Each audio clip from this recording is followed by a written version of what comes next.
Bonjour Romain, Bonjour Sébastien. merci d'être sur Tech45, cofondateur de Exotech. Exotech. On est le CIO toujours. Ça fait 10 ans, vous avez fêté vos 10 ans il n'y a pas très longtemps. Ouais.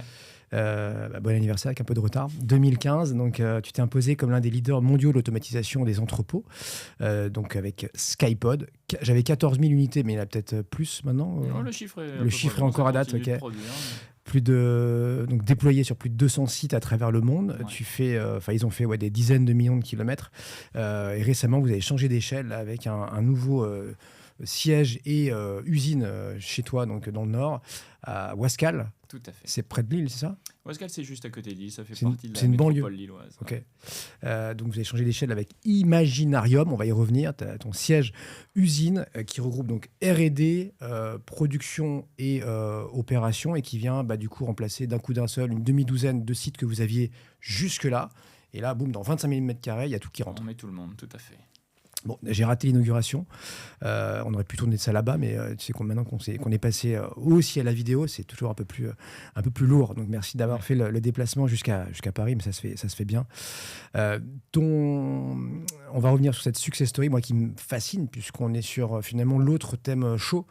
J'allais dire après, mais non, avec l'IA, la robotique. Tout à fait. Toi, tu as eu le nez creux là-dessus, mais comment déjà, d'un mot là, avant de démarrer, comment tu vis ça? Parce que tout le monde se réintéresse, parce que c'est pas nouveau la robotique, mais se réintéresse à ça là vraiment depuis quelques mois, c'est à nouveau tout nouveau. Je suis assez d'accord. Je pense que quand on a créé Exotech il y a 10 ans, c'était un petit peu à la mode, mais pas trop. Ensuite, il y a une grosse phase où c'est devenu à la mode, et en fait, Exotech montrait que la robotique mobile dans les entrepôts allait être quelque chose de vraiment impactant. Et je pense que c'était l'apparition du logiciel assez avancé dans les entrepôts et de l'intelligence de ce logiciel-là. Après, on en a moins entendu parler. Et là, depuis, je pense que les robots humanoïdes sont en train de pousser ça. Et on est en train de montrer qu'à coup d'intelligence artificielle, on peut faire des choses à des robots qu'on n'arrivait pas à faire avant. Donc ça y est, c'est de nouveau hype. Ouais, sauf que toi, le robot humanoïde, c'est pas forcément ton play. Donc Non. intéressant de voir si tu as ça dans les cartons ou si tu considères que non, c'est peut-être la fausse bonne idée. En tout cas, toi, tu as prouvé qu'on n'ait pas besoin d'avoir un format ou une quelconque ressemblance Alors, si tu à mets une l'humain. pièce dans le jukebox, je vais te faire 40 minutes sur pourquoi je pense qu'il n'y aura pas d'humanoïde dans les entrepôts. Mais donc, les robots vont toujours ressembler à des machines. Mais par contre, tout ce qui est en train d'être déployé dans les technologies humanoïdes, en termes d'IA, de reinforcement learning, de vision, tout ça, on l'utilise chez nous. Donc, en fait, j'ai envie de dire, l'humanoïde, c'est la face émergée de l'iceberg qui te montre tout ce qu'il est possible de faire avec ces nouvelles technos et qui est vraiment bluffant, hein. J'ai commencé ma carrière d'ingénieur et je ne penserais pas que je verrais ça de mon vivant. Donc chez nous, il y a des potentialités, des possibilités grâce à ces technologies-là qui sont énormes. On débloque des choses qui étaient infaisables il y a 5 ans. Ok, très clair. Après, toi, tu es en entrepôt, tu n'es pas en usine. Je pense que c'est deux sujets différents, on est d'accord. Oui, je pense que un entrepôt, ça reste une usine à produire des commandes. Alors, le problème, c'est que comme les articles sont un peu tous différents, c'est des usines qui sont moins automatisées, qui ressemblent moins à une usine automobile. Mais vraiment, si je te trace les processus d'un entrepôt, tu vas retrouver des logigrammes comme on l'aurait fait sur une usine automobile. Donc, les usines automobiles ont été très manuelles et puis elles ont été extrêmement robotisées il y a 40 ans. Les entrepôts étaient très manuels, ils commencent à être vraiment robotisés. Donc il y a quand même des éléments de ressemblance. Et c'est ça qui me fait me dire que la finalisation des entrepôts nouvelle génération, ça ne sera pas des petits humains robotisés qui vont courir, ça sera des machines à assembler, à produire des commandes et à les mettre dans les camions pour distribuer le e-commerce ou les magasins. Bon, merci pour cette super intro. Romain, donc toi, tu faisais quoi avant Exotech? Raconte-nous ton parcours pré 2015 là. Donc, je repars de tout début Tu ou... repars d'où tu veux. La naissance, Lille, la crèche, les études, ce que tu veux. Né en Normandie, dans un environnement industriel, c'est-à-dire à côté d'une usine. Mon papa avait une usine, donc j'entendais les machines tourner la nuit. Ce qui, je pense, au fond de moi, m'a mis l'envie d'être entrepreneur un jour, mais pas plus que ça à ce moment-là. Et en tout cas, envie de faire des robots, envie de faire des machines assez tôt. Je pense que déjà vers mes 12-13 ans, ça m'amusait, ce genre de choses. Donc assez naturellement, j'ai suivi la voie traditionnelle. J'étais en prépa, école d'ingénieur. J'étais en école d'ingénieur à Toulouse. Et j'ai commencé ma carrière chez BA System, une entreprise de Rennes qui fait des chariots automatiques. Donc des chariots de transport de palettes, des forklifts, là, enfin des chariots à fourche, mais où il n'y a pas de conducteur. Donc ils prennent des palettes à un endroit, ils les emmènent à un autre. Et donc ce que je suis en train de te raconter, c'est de la robotique pour faire de la logistique. Et j'adorais cette boîte. C'était une boîte, on est 100 personnes, donc une petite PME, mais qui fait toujours des produits vraiment à la pointe de la technologie. Et pour une première aventure de carrière, c'était vraiment chouette. Ensuite, j'ai rebondi chez General Electric à Versailles, qui fait des imageurs médicaux. Je bossais sur des imageurs interventionnels, ensuite sur un mammographe. Et c'était complet changement d'échelle. Je suis passé de 100 personnes à 300 000 personnes. Et passé de séries de 2 à 10 chariots, de séries de 1000 à 10 000 machines. Donc, j'ai appris plein de choses. Et donc, en parallèle de ça, mon cofondateur, Renaud, donc on va peut-être reparler plus tard, il a quasiment le même chemin. Il est arrivé un peu plus tard que chez moi à BA System, on a travaillé ensemble. Ensuite, il est allé un peu avant moi à General Electric. Et tous les deux, on a un cheminement qui a ressemblé, c'est-à-dire un amour de la petite entreprise qui fait des machines technologiques avancées, suivi de découvrir ce que c'est de faire des produits envoyés dans le monde entier dans une énorme machinerie qui était General Electric. Donc on arrive à 2014. En 2014, qu'est-ce qui se passe? Amazon annonce que Kiva Systems, la petite start-up qu'elle avait rachetée 2 ans avant, une fortune d'ailleurs, qui faisait des robots qui déplaçaient des étagères. Peut-être que vous avez déjà vu les robots d'Amazon, les robots Orange, là. Elle annonçait qu'elle garderait cette technologie juste pour elle et qu'elle fermait le département commercial. Et ça a été le début des discussions avec Renault sur, tiens, pourquoi ils font ça? Il doit y avoir des retours sur investissement énormes. C'est un mouvement très très fort dans le monde de la robotique, ça avait fait beaucoup de bruit. Et on s'est dit, qu'est-ce qu'on pourrait faire dans ce monde-là?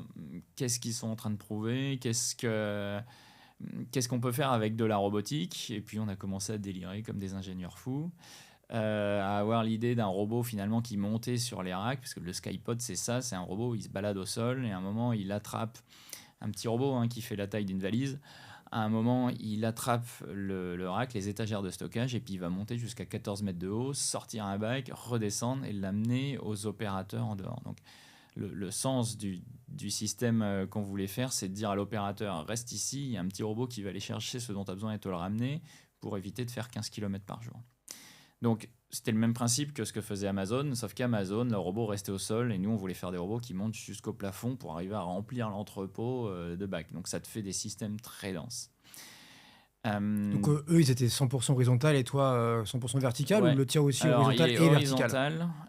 il est horizontal et à un moment, il attrape le rack et il part dans la 3e dimension. Donc, Ok. il sait se déplacer au sol et puis il a des petits bras qui s'est déployés, pas des bras d'humanoïdes, mais des bras qui s'étendent pour engrainer sur le rack et ça lui permet de monter jusqu'à 14 mètres de haut. Oh, ok. Donc, ouais, ça c'est sympa à voir. C'est l'avantage de notre entreprise, c'est qu'elle est assez visuelle. Euh, et encore une fois, dis-toi bien que tout ce que je te dis là, c'est de la simplification. On n'avait pas la vision du robot qui allait faire comme ci et comme ça. Donc, après coup, le truc a l'air simple, mais franchement, on comprenait rien à la robotique. On partait à la logistique, pardon. La robotique, on connaissait. On partait dans tous les sens sur les solutions. On avait un arbre de possibilités énorme. Donc, on a été discuter avec les clients. On a vu ce qui leur plaisait. Et puis, finalement, on est arrivé sur cette solution qui est la plus simple. C'est assez marrant quand tu regardes les différentes solutions qu'on avait. C'est finalement la plus lisible, la plus simple qui est émergée. Et donc, on a créé l'entreprise à l'été 2015. On a été à l'incubateur Télécom Paris Tech, pas loin d'ici. Et on a signé notre premier contrat avec Cdiscount. C'était à l'été 2016. Pour Un an plus tard. contrat. Ouais, 1 an plus tard. Il y a déjà un robot, il existe déjà le Skypod ou Il n'y pas? avait pas grand-chose à montrer à l'époque. Ils ont acheté un PowerPoint. Génial, c'est courageux. On avait c'est un bien. petit robot 2D pour montrer qu'on savait faire des robots. On avait assemblé les différents composants et on savait qu'en bossant là-dessus, on était en train de préparer la suite. Mais il faut bien voir qu'on avait 300 000 euros sur le compte et que quand tu as 300 000 euros, il faut vraiment sortir un minimum. Et dès que tu commences à sortir des protos, ça te coûte vite 50 000 balles un proto. Donc, il faut réussir à avoir un maximum de feedback du marché, de tes clients, en dépensant un minimum d'argent pour être sûr de tirer droit à ton premier proto. Et on a eu pas mal de chance parce que Cdiscount nous a acheté un système standard, il nous allait faire un robot standard, et finalement, le robot qu'on a développé pour Cdiscount, c'est toujours le même. Il a été amélioré, mais de l'extérieur, il ressemble toujours à la même chose. Et l'install de Cdiscount qu'on a vendu en 2016, elle continue de tourner, de faire des commandes. Et les robots qu'on produit là, on peut les envoyer chez Cdiscount s'ils sont toujours compatibles. Donc je pense que c'est une des clés ensuite, c'est qu'on n'a pas perdu de temps, quoi. Signer un contrat pour ton produit standard au bout d'un an, et on l'a déployé un an plus tard en 2017, c'est vraiment de la chance. Il fallait trouver le bon client et qu'il soit assez compréhensif pour t'amener en même temps que tu résous son besoin, tu résous un besoin plus grand et tu fais ton produit standard. Bon, t'es reconnaissant, j'imagine, envers eux. C'était smart de leur part parce qu'ils avaient face à eux justement Amazon qui commençait à leur tailler des croupières sur quantité de produits. Bon, la boîte va moyennement et surtout voilà, le groupe Casino, tu as dû suivre ça, donc c'est très très compliqué, mais c'était très, très malin de leur part de te faire confiance. Est-ce qu'il y a eu d'autres comme ça, d'autres commandes qui ont fait que ça a été game changer pour Exotech? Je peux continuer sur Cdiscount. En fait, une fois qu'on a déployé ce premier système, Cdiscount a commandé un deuxième système qui tourne aussi à Paris. Le premier que je parle, il est à Réau. Et le deuxième est à Paris, un système plus gros avec 40 robots. Le premier, il en avait 7. Et cette signature, on l'a fait devant un truc qui s'appelle les Rois de la Supply Chain, qui est un événement qui élit un peu les grosses innovations. Et on a gagné le premier prix de cet événement. On a gagné aussi le prix de l'innovation. Et on a signé ce jour-là le contrat. Donc on a envoyé un signal au marché qui était assez exceptionnel. On est innovant et notre client en re-signe. Donc je vais dire, Cdiscount a été aussi le deuxième. Enfin, c'était pas tout à fait le deuxième, mais le client clé. Et donc ça, c'est, je pense, un des gros messages qui a été envoyé. Ensuite, on a Uniqlo, qui a été un client assez incroyable. Ils nous ont trouvé à Logimat, qui est un grand salon de la logistique à Stuttgart. Et ils nous ont dit, on adore, on veut vos robots au Japon.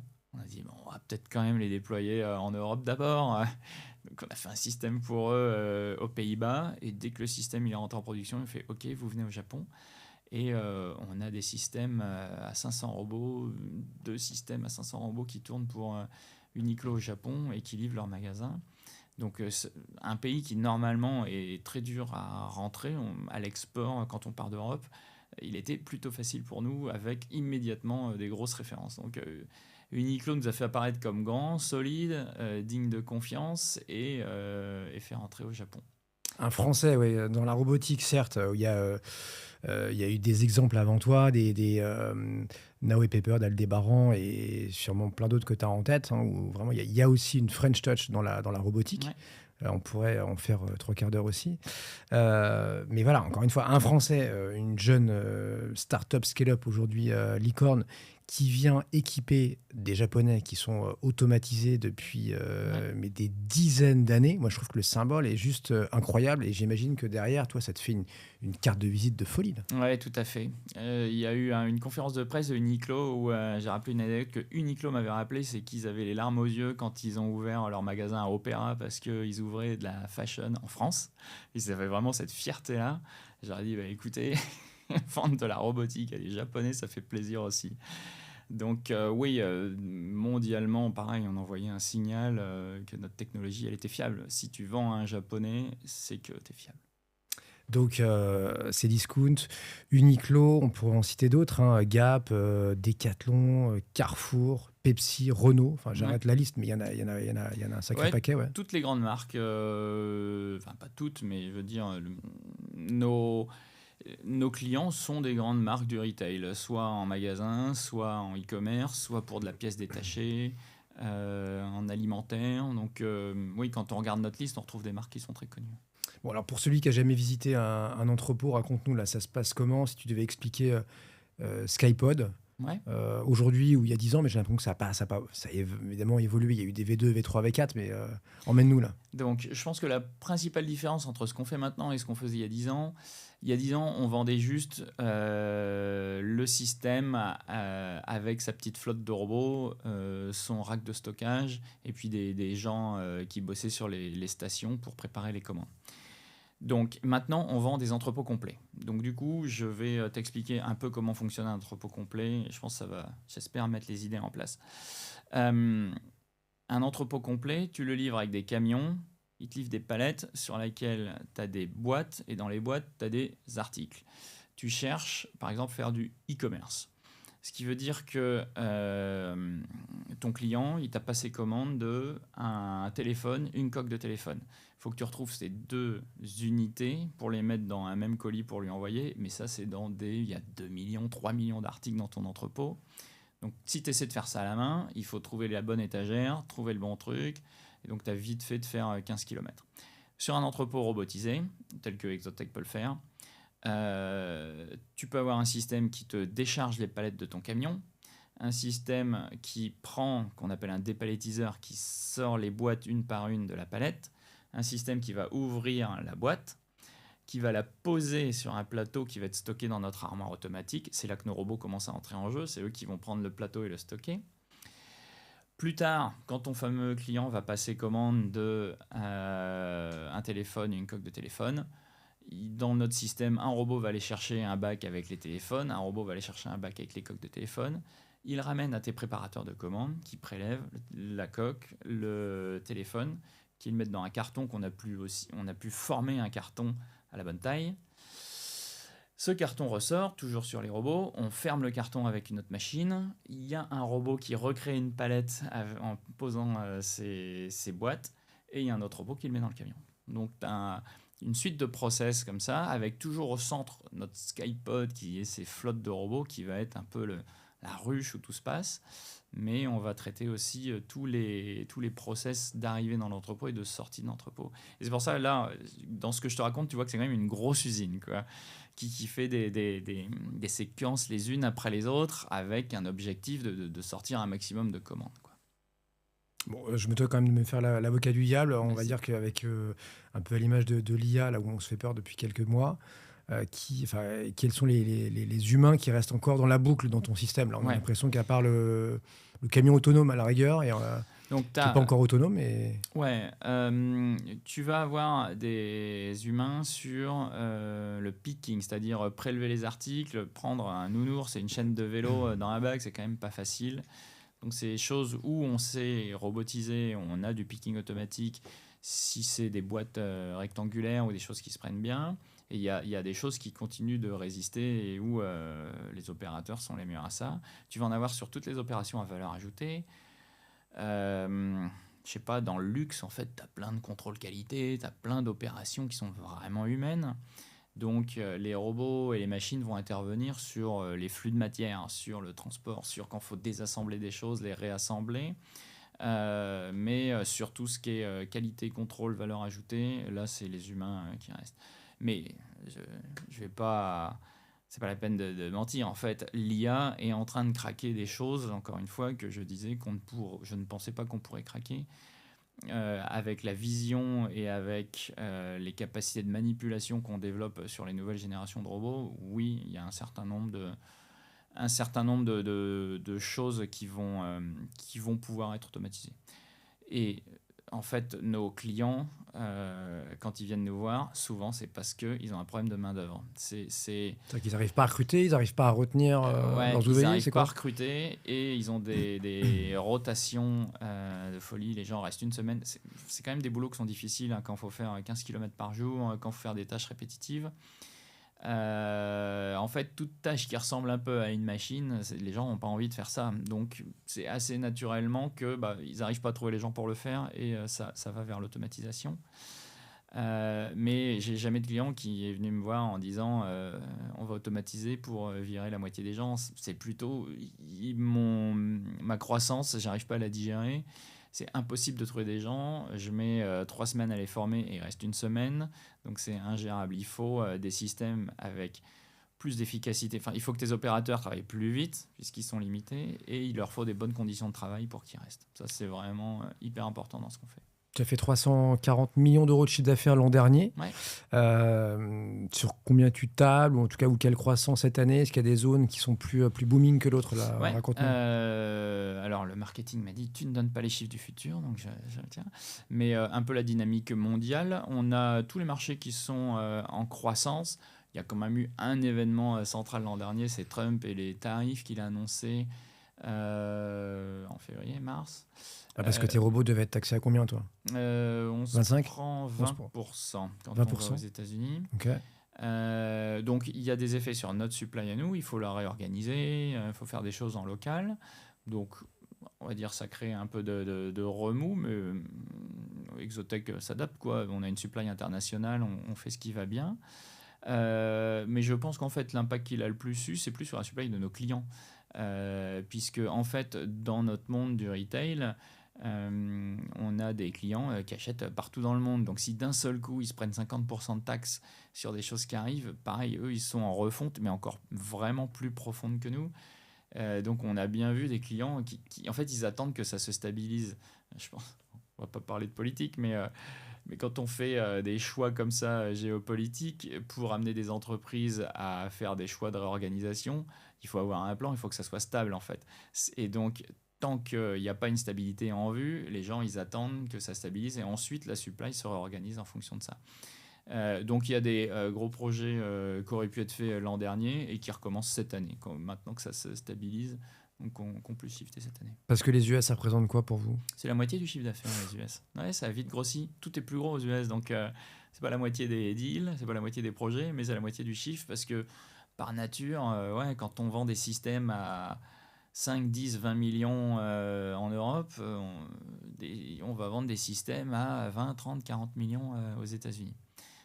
C'est qui tes grands clients là-bas, les grands donneurs d'ordre, c'est qui? On travaille pour Grainger qui fait du matériel professionnel, des perceuses, des choses comme ça. Ok.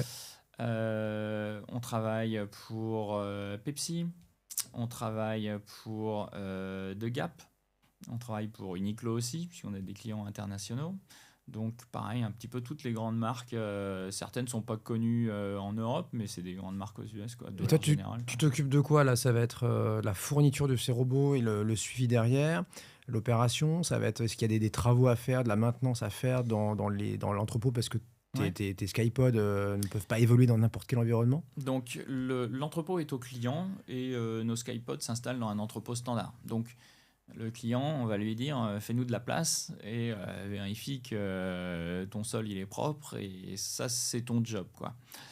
Nous ce qu'on a vendu, on vend en fait, je dis souvent on vend pas des robots, on vend une performance. On lui a vendu une machine qui va lui faire 10 000 commandes par jour. Donc on va prendre tout en charge. Il a un système clé en main où notre contrat, ça se résume surtout à 10 000 commandes par jour à la fin. Il les achète, il les loue, c'est quoi? Il les achète, principalement. Okay. Ouais. On a aussi des options de location pour gérer plus des fluctuations. Toi, tu fais le hard et le soft, tu t'occupes de tout, quoi. Exactement. Et du coup, on a une promesse qui est très claire, c'est-à-dire, comme on gère à la fois le logiciel et la mécanique, ça nous permet de faire cette promesse de 10 000 commandes par jour. Il y a d'autres fournisseurs qui peuvent faire une partie et pas l'autre. Et dans ce cas-là, ça devient beaucoup plus dur de faire une promesse à ton client logistique. Donc, on va installer toutes nos machines, on va mettre notre logiciel standard au-dessus, on va s'interfacer avec le logiciel d'entrepôt, qui est celui qui nous donne les ordres, celui qui fait descendre les commandes à réaliser.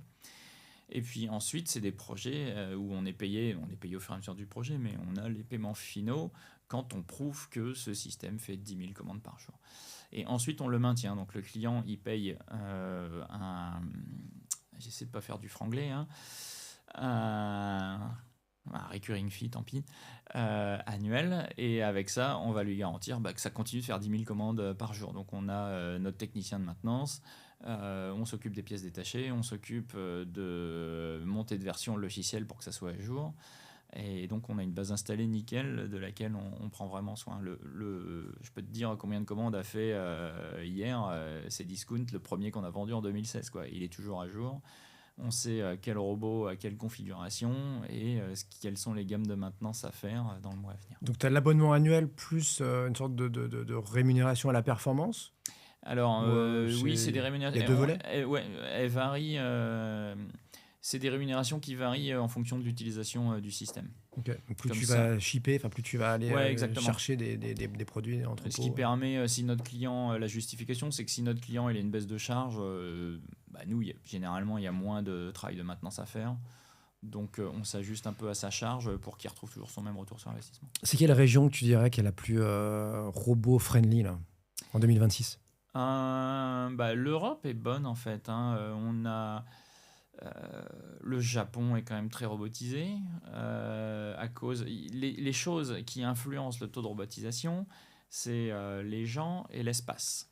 Donc si tu as du mal à trouver des gens et si tu as du mal à trouver de l'espace, tu as tendance à robotiser. Donc Japon, l'Europe par manque d'espace, États-Unis pas beaucoup en fait. C'est aussi pour ça que c'est un gros marché. C'est un pays qui est très manuel.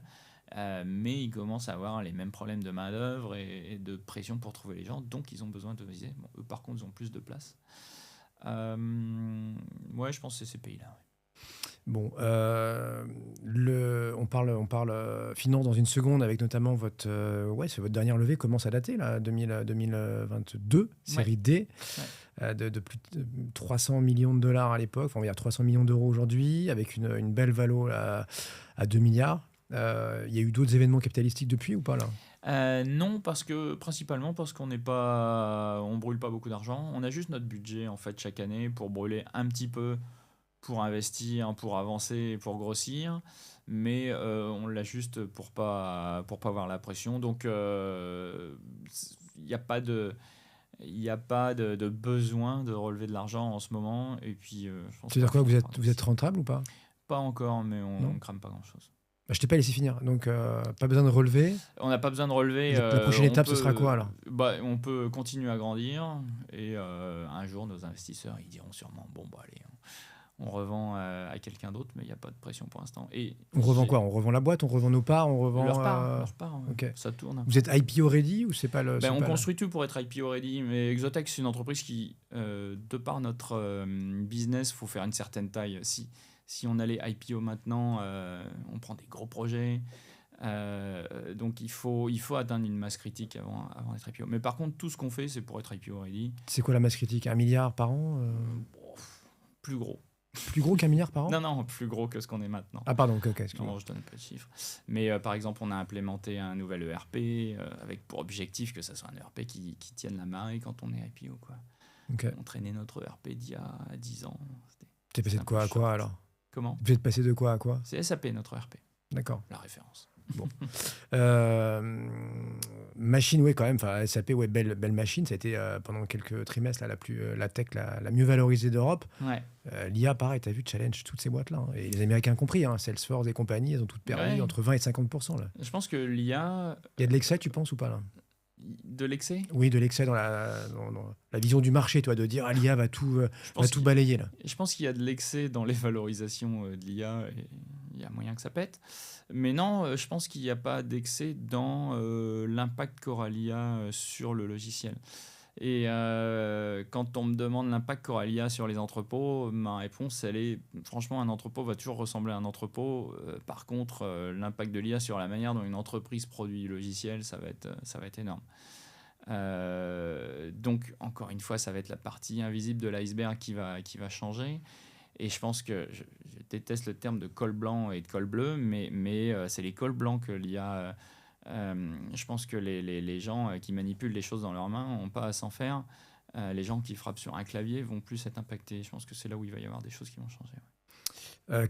Double question sur la French Tech là, que je n'avais pas préparée. De toute façon, ça tombe bien parce que tu n'as pas mes questions. Donc, de toute façon, que je l'ai préparée ou pas, ça changerait pour toi. Mais voilà, sur la French Tech, justement, en t'écoutant parler, ça me fait penser à ça. Est-ce que, quel regard tu portes sur la French Tech et deux, est-ce que tu te sens pas un peu seul? C'est-à-dire que sur la robotique, j'ai reçu Wondercraft il y a quelques mois de cela avec les exos. Mais en tant que licorne industrielle et qui plus est dans la robotique, vous n'êtes pas nombreux là. Hein. Non, tout à fait. Il y a plusieurs explications à ça. Donc je pense que la French Tech, on a vraiment un truc costaud en France, c'est l'éducation française et le niveau des gens qui sortent des écoles françaises est élevé, il est réputé, et je le dis parce que j'en ai parlé avec des investisseurs, et les investisseurs qui ont le nez creux, ils savent que de la France sortent vraiment des belles entreprises, et en deep tech, en fait, sur les trucs assez compliqués. Et je pense qu'en IA, on est bon parce qu'on a des matheux, parce que ça demande des algos assez complexes. Et on le voit bien, on sait sortir nos pépites d'intelligence et de deep tech. On est assez unique, et en effet, dans les licornes, il n'y en a qu'une qui fait de l'industrie, à cause d'un élément en fait, qui est lié à notre mode de fonctionnement, qui est lié à notre compte de résultats. En fait, quand tu fais du logiciel pur, c'est beaucoup plus facile de faire une entreprise qui va exploser parce que tu investis beaucoup. Puis à un moment, si tu as plein de clients, c'est facile de multiplier par 100 tes clients. Facile. En tout cas, Rien n'est facile, mais oui, plus facile que... voilà, et ouais. tu fais des marges à 80-90%, donc tu as un potentiel de scale, de croissance qui est beaucoup plus intéressant pour les VC. Et c'est aussi simple que ça. Je veux dire, régulièrement, les VC ils se réintéressent au hardware, mais le hardware, c'est assez spécifique. C'est un modèle de grosse margin et de croissance. À chaque fois que tu revends un robot, il faut le construire et il faut le livrer. Donc tu claques pas des doigts. Pourquoi on y est arrivé et pourquoi Exotech c'est un beau modèle? C'est parce que en fait, on a fait un robot, on l'a fait à 10 000 exemplaires. Et donc, on a une répétabilité, et donc on arrive à répéter tout le temps la même chose. Et en fait, ça a été la clé. Dans notre industrie, elle faisait des machines spécifiques. Et on s'est pointé et on a résolu un problème qui est spécifique à chaque client avec un robot qui est toujours le même. Et c'est ça qui fait que Exotech grandit vite. C'est parce qu'on arrive à standardiser certaines choses, ce qui te permet derrière de faire une chaîne de fabrication qui fabrique tout le temps le même robot, d'aller vite dans tes déploiements. Et ça, c'est vraiment clé. Et en fait, tu ne l'as pas dans tous les domaines du hardware. Donc, il y a souvent des investisseurs qui sont déçus dans le hardware, et c'est parce qu'ils n'arrivent pas à trouver ce modèle de réplicabilité qui te permet de grandir. Donc, c'est vraiment une différence fondamentale entre des entreprises de logiciels et des entreprises de hard. Après, il y a plein d'avantages. Quand tu fais du hard et que tu es implanté chez un client, c'est pour 15 ans, c'est pour 10, 20 ans, tu es critique pour tes clients, tu es en plein milieu de leur supply, donc tu sais ce que ton client fait, il ne peut pas changer, donc c'est pas Parce que volatile les comme du milestones ont été logiciel. atteints, mais il y a 10 ans, j'imagine que tu as dû manger ton pain noir, malgré ces discounts et l'histoire que tu nous as racontée, parce que tu le dis en d'autres mots, mais hardware is hard, disent les anglo-saxons, Ouais, et notamment les investisseurs, qu'ils soient français ou pas, d'ailleurs, se sont cassés les dents. ouais, On peut citer Parrot et plein d'autres, il y a un cimetière rempli là, de ouais. boîtes françaises. Je pense que je pense que si on avait monté cette boîte en sortant de l'école avec Renault, on serait planté. Et c'est notre passage à la fois par une petite boîte Puis G, française et ouais. General Electric, où G nous a mis un niveau d'attente sur ce qu'il fallait faire pour arriver à sortir un produit fiable. Où je pense que quand tu sors d'école, et je me dis que certaines boîtes ont fait cette erreur-là, des jeunes startups en hard, ils se disent good enough, quoi. Je vais faire un produit good enough. Sauf qu'un produit good enough, dans notre milieu, en logistique, qui est critique pour ton client, avec une base installée déployée de plusieurs dizaines de robots, c'est immaintenable. Et puis tu finis par imploser sous ta propre dette technique. Donc il faut vraiment lâcher sur le marché des trucs qui sont vraiment, vraiment bien finis. Et en fait, on a pompé les méthodes qu'on avait vues à General Electric. Je pense que c'est ça une des clés. C'est pas le cas de Parrot ou d'autres boîtes qui ont plus fait face à de la concurrence chinoise, je pense. Plus le momentum, puisque tu expliquais très bien avec Amazon qui un jour dit bon, on a une techno, elle marche très bien, d'ailleurs on va arrêter de la filer à tout le monde et on va Ouais, équiper nos entrepôts 100% avec ça et on la garde pour nous. Voilà, vous avez eu les deux, quoi. ouais, Le exactement. track record, la bonne intuition et le momentum. Voilà, Ouais. on appelle la chasse à la chance, mais bon, vous l'avez provoqué, quoi. Ouais, faut écouter un peu, faut écouter les clients, quoi. On n'a rien dit sur la Chine, on a réussi là en 30-40 minutes à pas parler des Chinois. J'imagine que c'est là où tu as tes principaux concurrents, peut-être avec les Alors, Coréens. pas Comment ça se forcément. passe? On a quelques concurrents chinois, mais donc, c'est quoi notre paysage compétitif? Nous, on vient d'une industrie où c'est, je dis, la bonne machine allemande, quoi. Et nos gros compétiteurs, ils font 1 milliard, 2 milliards, 3 milliards. C'est des Allemands, des Autrichiens. Alors, des fois, c'est des boîtes internationales, mais elles ont leurs racines en Allemagne, même si elles sont internationalisées. On voit bien où elles sont implantées. et qui sont extrêmement réputés et qui font du très bon travail. Je dis toujours, c'est un peu les pairs, mais il faut abattre le pair. Mais ils n'avaient pas de robots. Donc vraiment, on a résolu le même problème qu'eux avec nos robots, donc d'une manière différente. Et c'est ça qui a été une des clés. Et donc maintenant, il y a quelques entreprises de robots qui existent. Donc il y en a une qui existait avant nous et qui fait un bon travail, qui est norvégienne et qui s'est vraiment bien déployée, qui s'appelle AutoStore. Et d'autres qui sont chinoises, des startups chinoises qui arrivent sur notre marché. Mais on les voit, ils ont des bons produits, ils ont une capacité, ils vont vite, ils ont un peu tendance à copier les produits qu'on fait, mais ils les déploient, ils les conçoivent rapidement. Mais il Et les c'est copie, assez mais marrant. tu déposes tes brevets, Oui, etc. oui, Donc, ouais, comment ils contournent tout ça? non, c'est pas les mêmes produits. Ça D'accord. ressemble pas à un Skypod, mais Ok. on reconnaît des idées ou des principes en fait. Tu peux pas protéger des grands principes. Donc, je pense que c'est des bonnes boîtes dans leur vitesse. Ils vont toujours un peu descendre la qualité, mais ils vont aller vite. Et marché local, où ils arrivent aussi à Ben, arriver sur ton marché, quoi. donc, on les voit un peu sur le marché, mais seulement certaines. Il y a plus d'entreprises à l'intérieur de la Chine, mais il y en a seulement une ou deux qui arrivent à sortir. Ok. Bon, l'Imaginarium, on y vient. Donc, votre nouveau symbole, j'ai envie de dire, de ce changement d'échelle, là, pour fêter les 10 ans. J'imagine que ça a pris un peu de temps, trouver le terrain, faire les travaux, Ouais, etc. Peut-être 2-3 ans au moins. ouais, un peu plus que ça, Ouais. 3-4 plutôt. Donc, 7 bâtiments qui deviennent un seul, où tu as tout, les Ouais. opérations, la recherche et le siège. Ouais, tout à fait. On a commencé à Lille, on avait un bâtiment, et puis on a ouvert la R&D en face, et puis on a commencé à prendre d'autres cellules de ce bâtiment quand les gens partaient, puis on en a ouvert un plus loin, puis pop, pop, pop, on en a ouvert un peu partout, et on se retrouvait ouais, avec 7 bâtiments, ce qui est frustrant en fait, et ça te... En fait, même quand les gens ils sont à 200 mètres l'un de l'autre, ils font pas un meeting ensemble, ils font un Teams ou un Zoom. Et donc, on voulait vraiment remettre tout le monde. Il y a aussi une volonté chez Exotech, c'est d'avoir la fabrication à côté de la recherche et développement pour que les gens de la recherche et développement, ils voient leurs produits être fabriqués, et les gens de la fabrication, ils le voient tourner, et que tu aies une seule équipe, quoi. Ce qui, au fur et à mesure de notre croissance, avait fini par se splitter. Donc il y avait la volonté de faire ce bâtiment et de remettre tout le monde ensemble. Donc je t'ai parlé recherche et développement, fabrication, mais tu as aussi les gens qui déploient. Donc les gens qui vendent, qui déploient et qui maintiennent sur tout le territoire européen, ils sont aussi là-dedans, ce qu'on appelle l'intégration chez nous. Ok. Donc réussir à faire un bâtiment, on peut mettre 800 personnes dans ce bâtiment, il y a 10 000 m² de production disponible. Ça nous permet de remettre tout le monde à un seul endroit avec une vraie volonté que ce soit un bâtiment. Je t'invite à venir y faire un tour, mais c'est un bâtiment qui est humain avec une grosse place du village central et on a vraiment passé du temps pour que tout soit connecté à cette place du village et que ça soit un lieu de rencontre. On reste une boîte d'innovation et la boîte d'innovation, elle innove à la machine à café, quoi. Il faut que les gens y parlent ensemble.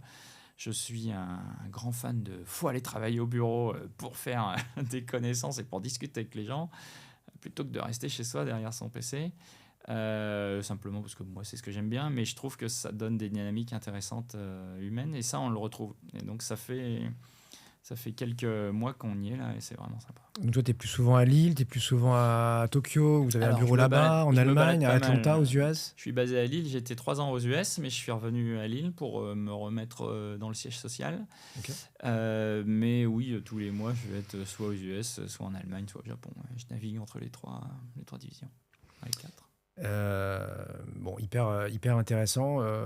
Et sur justement, enfin, j'imagine que certes, il y avait des problèmes à régler, tu nous as bien expliqué ça, Ouais. mais est-ce qu'il n'y a pas un symbole de dire, tiens, pour la prochaine décennie, on va, enfin voilà, ça va nous permettre d'aller sur tel niveau, telle échelle.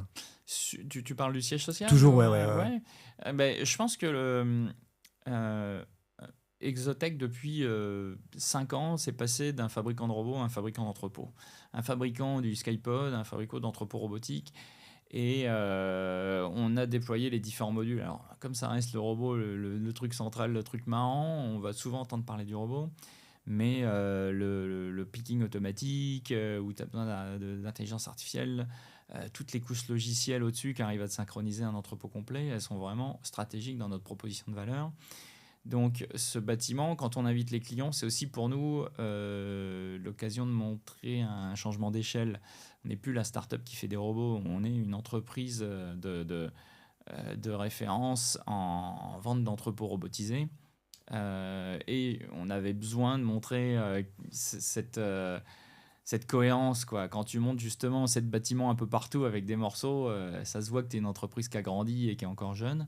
Donc là, ça nous donne vraiment une assise et c'est un beau symbole. Ouais. Et beau symbole aussi, parce que 90% des licornes françaises sont à Paris. Ouais. Toi, tu es à, je sais pas, 1 heure et demie de train, là, Ouais. de TGV. Ah ouais, c'est cool. À nous, c'est vrai qu'on coche un peu toutes les cases du gouvernement français. Mais c'est très bien. Là, je suis venu te voir, ça m'a pris 1 heure de train. Repartir, ça prend 1 heure. Et on est à côté du métro. Donc en fait, si on avait voulu bâtir un tel bâtiment à Paris, on serait à Carré-Sénart, quoi. Et tout de suite, c'est moins sexy. Donc ça nous permet, en plus on a des populations assez différentes, on en a qui habitent à la campagne, on en a qui habitent en ville, et arriver à mettre un bâtiment au milieu des deux, qu'on puisse venir en voiture ou en métro, avec autant de surface, c'est génial et c'est impossible à Paris. Donc non, c'est assez marrant, c'est assez sympa d'être à Lille. 2030, Exotech, ça ressemblera à quoi, selon toi? Un empire industriel, en toute simplicité. Bon, meilleur souvenir, j'arrive à mes questions rituelles de fin, c'est aller super vite, on aurait pu faire 2-3 fois ça, mais voilà. Meilleur souvenir chez Exotech, Romain, tu dirais quoi en 10 ans? Ouais, Il y en a plein, mais il faut choisir. Ouais, j'ai plein de bons souvenirs. Mais ce bâtiment, j'en suis vraiment fier. Donc, et les gens d'Exotech, quand ils sont rentrés dans le bâtiment, ils étaient contents, quoi. Vous êtes chez vous, vous êtes propriétaire? Non, on est en location, Ok. mais le bâtiment il a été fait suivant ce qu'on a demandé. Donc, Ok. Ça a dû coûter un peu d'argent. Alors, c'est un projet à combien, ça? ouais. 1 million? Faut demander à BMG qui l'a implémenté. Ok. Le moins bon souvenir, tu dirais que c'est quoi, alors? Le moins bon souvenir...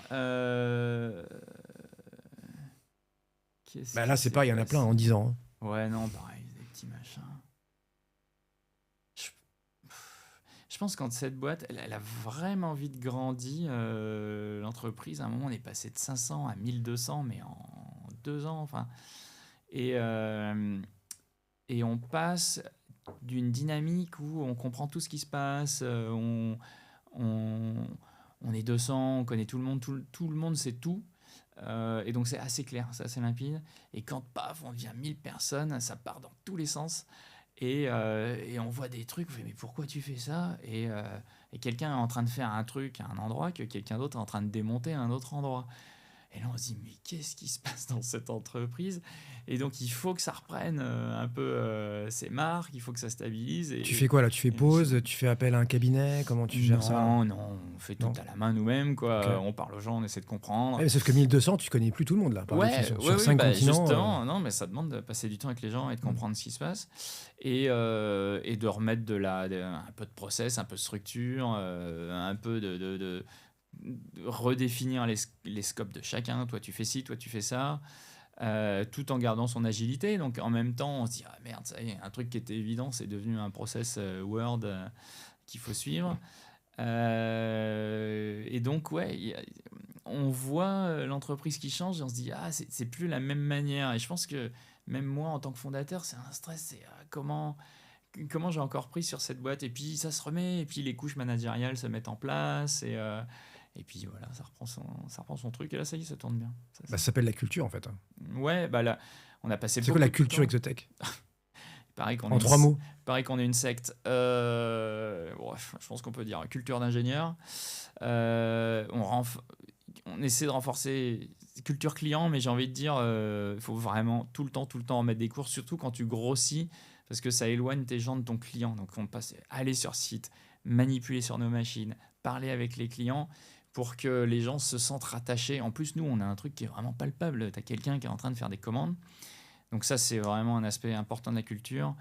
Il y a une culture d'excellence parce que, encore une fois, il faut que nos machines elles fonctionnent parfaitement. Donc il y a des attentes qui sont vraiment élevées sur les machines. Du coup, ça se traduit sur les gens. Et on a une culture, je pense, qui est work hard, play hard, c'est-à-dire on a aussi la réputation d'être des fêtards. Et je pense à un moment, si on a fait une promesse difficile, qu'on en a chié et qu'on l'a livrée, bah, on boit une bière, quoi. Voilà, c'est un peu le style exotique. À savoir, ouais, fêter ses victoires. Ouais. Tu vas en vendre combien cette année? Tu vas en livrer combien des robots? Je sais pas, mais c'est de l'ordre de 3000, je crois, la production. Là. Ok. Ouais. Et vous bossez avec des idées logistiques ou pas? Tu sais qu'il y a un champion français, ouais. Ouais. Tous les logisticiens, Ok. XPO, DSV, ID Logistique, tout ça, c'est des gens avec qui on travaille. Ouais. Ok.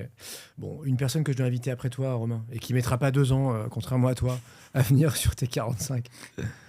Tu dirais qui? Une ou deux, hein, tu peux en citer 2. Plus récent que nous, la future licorne française. Codex, c'est une boîte qui fait pas encore beaucoup de bruit, mais qui je pense va en faire. Qu'est-ce qu'ils font? Koddex. Ils font un engineering OS, c'est-à-dire un logiciel dans lequel tu vas pouvoir mettre toutes tes données qui sont critiques pour l'entreprise. Que ça soit, c'est très général, ça peut être la définition de tes produits, au suivi de ton manufacturing, à toutes tes specs pour construire un réacteur. Et donc c'est Stéphane Di Costenzo qui est le CEO de cette entreprise. Et derrière, il y a un mindset extrêmement rigoureux de traçabilité sur les données et d'intégrité de la donnée, et que quand tu lis quelque chose, tu puisses lui faire confiance. Et j'adore son logiciel. Bon, je note. Merci à toi, Romain. Bon retour à Wascal. Merci. Ne te perds pas dans tes 25 000 mètres carrés. Vous êtes combien sur place, là, au siège? On est 600, là, je crois. 600. Ouais. Donc la moitié sont hors du siège. Ouais, on en a aux États-Unis, en Allemagne, au Japon, tout le reste. Merci beaucoup. Merci, Super épisode. Sébastien. Merci à toi.